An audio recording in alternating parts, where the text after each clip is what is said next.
I accepted the job because it seemed too simple to refuse. Monitor the cameras, make sure no one broke into the old textile factory they had decided to reopen temporarily. A quiet, solitary job, but the money was good. On the first night, as I passed through the rusted gates, the vastness of the place hit me like a punch to the gut. It was bigger than I had imagined, an immense structure that seemed to be swallowed by darkness. The walls were worn by time, full of cracks and stains that resembled scars. The air was heavy, as if years of abandonment had infused the place with something unwanted. Inside, it was no different. Silence prevailed, dense and suffocating. The only light came from flickering fluorescent lamps in the narrow corridors, casting restless shadows on the walls. I set up my base of operations in the control room, surrounded by monitors that showed every corner of the factory. In that first hour, everything seemed normal, if you could even call it normal to work in such a cold and desolate place. But then the anomalies began. At first, I didn't pay much attention. A shadow that seemed to move in the corner of a camera, something that could have been just a trick of the light. Then, the sound. A dull thud, like a door slamming somewhere far away. The factory was old, and I knew the wind could cause strange noises. But as the hours passed, the feeling of being watched became harder and harder to ignore. The climax of the night came when, while checking one of the external cameras, I saw something that made me shudder. A dark, vaguely human figure was standing next to one of the back doors. I blinked, adjusted the focus, and the figure simply vanished. I laughed, nervously. It had to be fatigue, nothing more. Yet the oppressive air wouldn't leave me. That first night felt endless, as if time itself was trapped in the factory, dragging along with the ghosts of that place. Ghosts. I was still trying to convince myself that I was alone. The second night was worse. Right from the start, the shadows on the cameras became sharper. They were no longer just fleeting figures, they elongated, taking shape, almost human. Something was definitely wrong. It couldn't just be fatigue or the wind. At 3 in the morning, I heard the sound of a door slamming, echoing through the empty corridors. I looked at the monitors and saw one of the storage doors opening by itself and then slowly closing again. My stomach turned, and for the first time, I hesitated. Something told me not to leave the control room. But curiosity, or perhaps the fear of going insane, compelled me to get up. I grabbed the flashlight and followed the path shown by the cameras. The silence was suffocating, and each step I took seemed to echo throughout the factory. When I reached the storage area, the air was icy. The door was slightly ajar, creaking faintly. I pushed it open slowly, and the moment I stepped inside, I felt a presence. I can't describe it. It was as if something was watching me, something that wasn't human. In the corner of the room, I saw a pile of old papers, partially burned. Curious, I began to sift through them. They were old records of employees, some names violently crossed out, documents mentioning a tragic fire that wiped out nearly all the workers. That's when I heard it. A whisper, low and hoarse, seeming to come from all directions at once. They never left. The voice was weak, as if being swallowed by the very air around me. I turned abruptly, and there she was, a pale figure, almost translucent, standing in front of me. Her eyes, or what remained of them, seemed fixed on me. I felt a chill run down my spine, fear freezing my muscles. I tried to run, but my legs felt heavy, glued to the ground. They burned, all of us, she whispered again before vanishing as quickly as she had appeared. I stood there for a moment, my heart pounding in my chest, trying to process what had just happened. I ran back to the control room, panic overtaking me. Something, or someone, was still in that factory. And now, I knew they weren't just watching. They wanted to be heard. I knew I couldn't stay in the control room. Something was pulling me back to that factory, as if the whispers, the shadows, and the pale figures wanted to lead me somewhere. Against my instinct for survival, I went back to explore. There was a corner of the factory that never appeared on the cameras, a dimly lit hallway behind the storage area, covered in cobwebs. I walked down it, feeling the temperature drop. At the end of the hallway, I found a rusted metal door, almost invisible, as if it had been deliberately hidden. Forcing it with all my weight, I managed to open it. The smell that emerged was unbearable, a mix of old smoke and something more rotten, a stench of death. As I descended the stairs that appeared before me, the darkness felt almost tangible. The flashlight trembled in my hand. At the bottom, I found a small, enclosed room, with burned walls and claw marks embedded in the wood. Pieces of charred fabric were scattered across the floor, like the uniforms of the former employees. This was where they died. They had been trapped during the fire, abandoned, with no chance of escape. Despair seemed to seep from the walls, and a weight crushed my chest. The factory was not just a cursed place, it was a tomb. Then the lights went out. I felt something move behind me. Whatever those presences were, they didn't want me to have seen that. The air around me seemed to vibrate, and the shadows began to stir with a life of their own, advancing toward me. I ran, but the corridors no longer made sense. Everything was distorted, the walls seemed to shift, trapping me, shortening the space around me. The sound of footsteps echoed behind me, getting closer and closer. The entities were aggressive now, furious, as if I were to blame for their eternal imprisonment. They chased me through the bowels of the factory, translucent figures appearing at the corners of my vision, muffled screams blending with the sound of doors slamming shut. Time no longer made sense.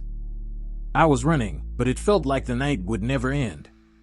The factory wouldn't let me go. In the last moment, I stumbled back into the control room, terror consuming me. I looked at the monitors. The clock was frozen, marking 3 in the morning, but I knew that wasn't real. Nothing there was real, or perhaps it was more real than anything I had ever seen.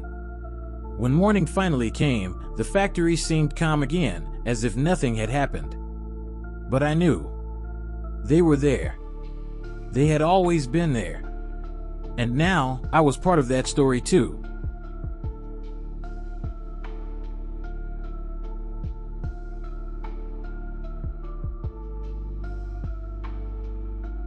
The 24-hour diner at the gas station always had an air of loneliness.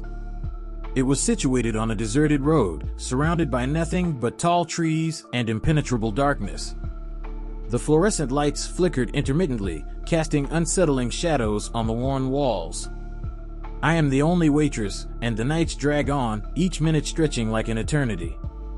I had gotten used to the monotony of the routine, serving the tired truck drivers passing through and some nighttime travelers who stopped to refuel both their vehicles and their souls.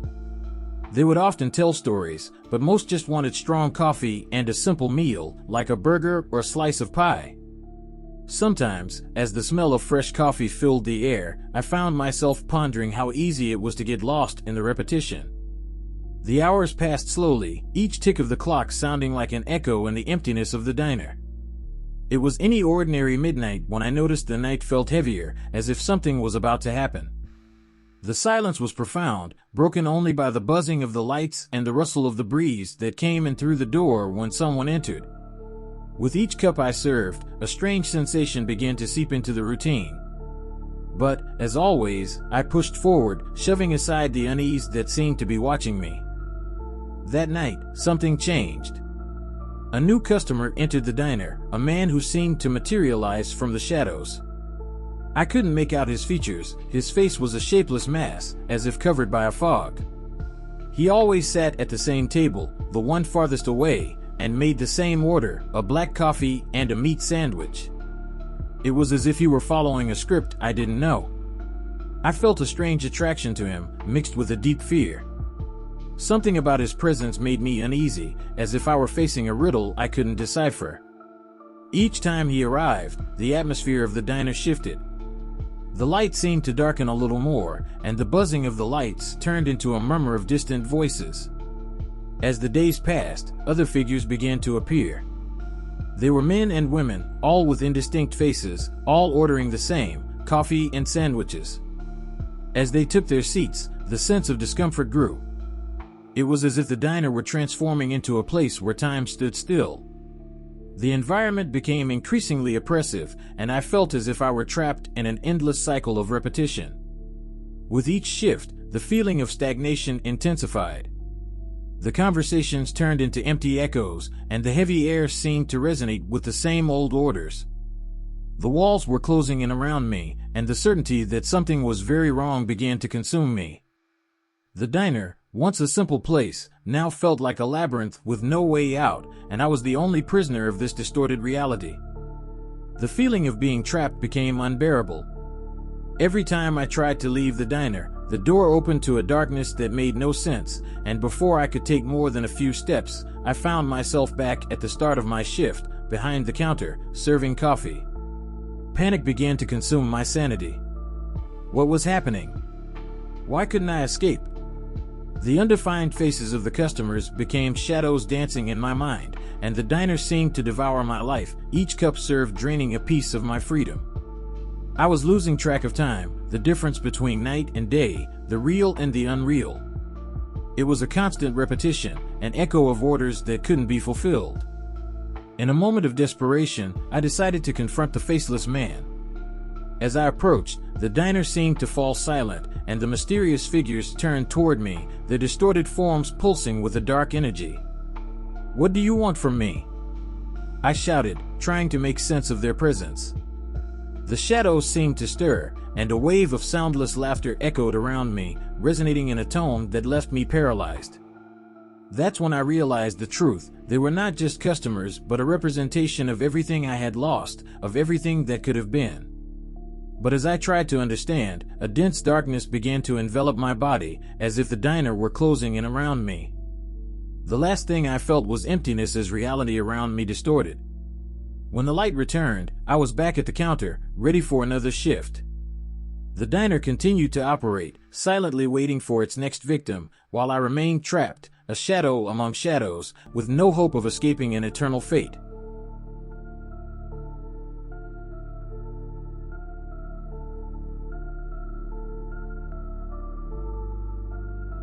I never thought that the night shift in a corporate building could be anything more than an endless sequence of solitary hours. It was always like this, the heavy silence, interrupted only by the constant hum of the air conditioning and the flickering fluorescent lights casting unsettling shadows on the empty walls. The building, which during the day pulsed with the frenetic energy of people and meetings, transformed at night into a labyrinth of dark corridors and vacant spaces. I used to think that this boredom was the worst that could happen. The hours dragged on, and the solitude began to seep into me.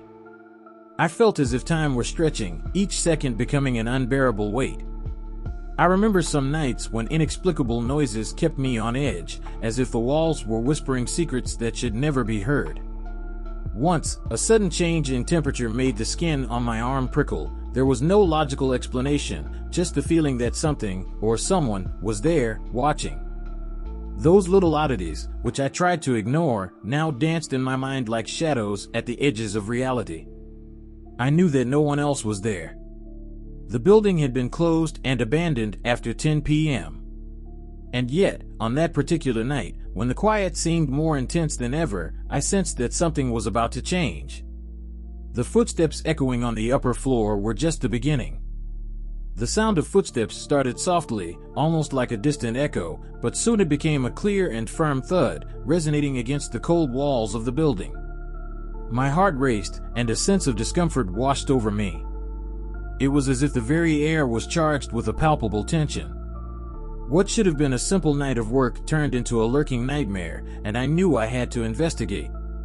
I stood up from my chair, hesitation consuming me, but curiosity and the duty to ensure the building's safety propelled me forward. With the flashlight in hand, I took my first step toward the stairs. Each step creaked under my weight, and the flickering light cast shadows that danced around me, creating shapes that seemed to move on their own. As I climbed, the environment became increasingly claustrophobic. The walls closed in, and the air felt heavier. The footsteps continued, now closer, as if the entity producing them was aware of my presence. The flashlight barely illuminated the darkness around me, and an inexplicable chill spread down my spine, intensifying the feeling that I was not alone. Something was up there, waiting for me, and my instincts screamed for me to turn back. But curiosity pulled me forward, like a puppet tethered to invisible strings. When I finally reached the 13th floor, a wave of cold enveloped me. The door was ajar, and as I pushed it open with a hesitant motion, I was met with a disturbing scene. The room was empty, but not uninhabited. The furniture was in disarray, as if someone had left in a hurry. A chair was turned on its side, and an old clock on the wall marked a time that felt distant, as if time had stopped there. Amidst the chaos, I noticed personal items left behind: a pen, a notebook with illegible scribbles, and a black and white photo of a group of smiling people. Their smiles were a mask barely hiding the pain in their eyes. A sense of terror washed over me. Something told me that those footsteps did not belong to a common intruder. It was as if an ancient and malevolent presence was trapped on that floor, tied to a tragedy I could not fully comprehend. Then, the darkness of the room seemed to stir, and I felt it forming around me. A figure appeared, an indistinct silhouette pulsating with negative energy. Terror froze my blood as I tried to understand what was happening. A voice whispered in my ear, revealing the horrifying truth: the souls of those who had once been there still wandered, trapped in a cycle of suffering and regret. And somehow, I was connected to all of this, like an intruder in a home I should never have left.